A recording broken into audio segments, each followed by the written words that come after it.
Bonjour, je vais vous refaire une petite vidéo sur QuizScan. Donc, dans le tutoriel, en bas, vous avez deux fichiers d'exemple. Là, je vais prendre le deuxième. Donc, dans le deuxième fichier d'exemple, vous le téléchargez. Vous avez un fichier zip et là, vous avez la liste des copies, la liste des étudiants et la solution. En fait, c'est la première copie que j'ai prise comme solution. Voilà. Donc, je vais me connecter et voilà, donc là j'ai la liste de mes quiz, donc je vais aller voir un petit peu la première copie. Alors là c'est un peu spécial, c'est que regardez, il y a une ligne de remords, c'est-à-dire, par exemple la question 17, il a changé d'avis, donc quand il a rempli la ligne de remords, c'est la deuxième uniquement qui compte. Comme ça évite d'utiliser du Dipex. Par contre, il ne peut pas revenir en arrière, il n'a pas de troisième chance.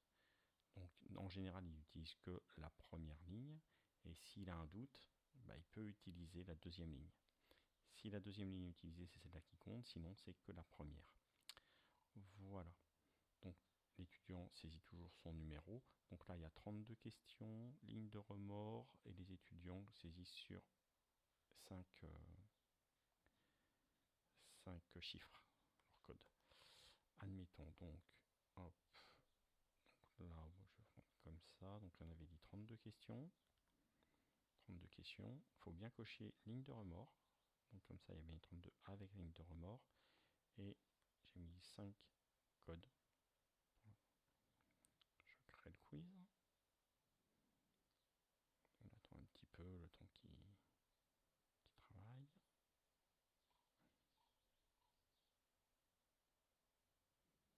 On a même la possibilité de visualiser le fichier tel qu'il sera fait. Voilà. Donc là j'ai bien mes 32 questions, 0 étudiants, 0 copie pour l'instant. Donc je vais visualiser la grille. Donc quand je visualise la grille, j'ai mon fichier PDF que je peux imprimer et distribuer. Maintenant, je vais prendre la solution. Alors la solution, là, je ne vais pas envoyer un fichier Excel, je vais envoyer un fichier PDF. Fichier PDF qui est là, donc avec la grille, et voilà, il a reconnu automatiquement la correction attendue. Les étudiants, on va télécharger le fichier des étudiants. Donc là, voilà. Non, c'est pas celui-là. Excusez-moi. Ici, c'est pareil. C'était pas dans test 1, c'était dans test 2. Je m'étais trompé de dossier. Donc la solution, elle est là. Hop, voilà, c'est une solution avec plein de solutions. Les étudiants, je vais effacer tous les étudiants parce que c'était pas ceux-là. Je vais les recharger. Donc je suis bien dans test 2. Et là, j'ai tous mes étudiants. Voilà. Maintenant, j'ai un barème. Alors souvent, le barème, c'est réponse partielle acceptée. Je vous laisserai regarder un petit peu les différentes possibilités avec les valeurs possibles pour tous les points. Ça, c'est adapté en fonction, vous le faites une fois et puis après, c'est bon pour vous. Après, on va envoyer donc les copies. Ah, juste une petite chose. Là, j'avais le tableau des étudiants.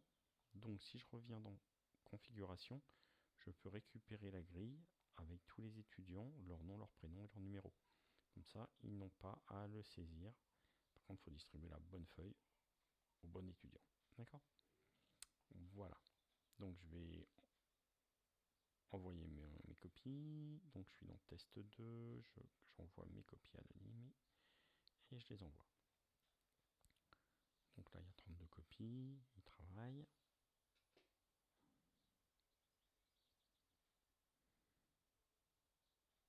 On là, il les corrige en même temps. Donc, ça prend un petit peu de temps.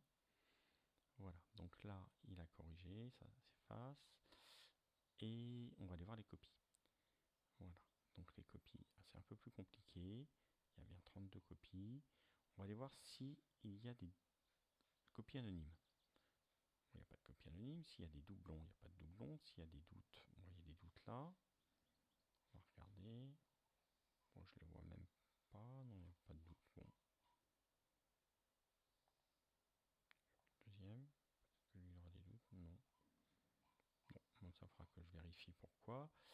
Et là, vous avez donc des copies. Donc, on va aller voir les notes. Sur les notes, regardez, la moyenne est de 4. ça c'était l'ancien, donc on va recharger. Voilà, donc là on est plutôt ici. Bon, c'est pas top. Alors admettons qu'on veuille augmenter un peu la moyenne.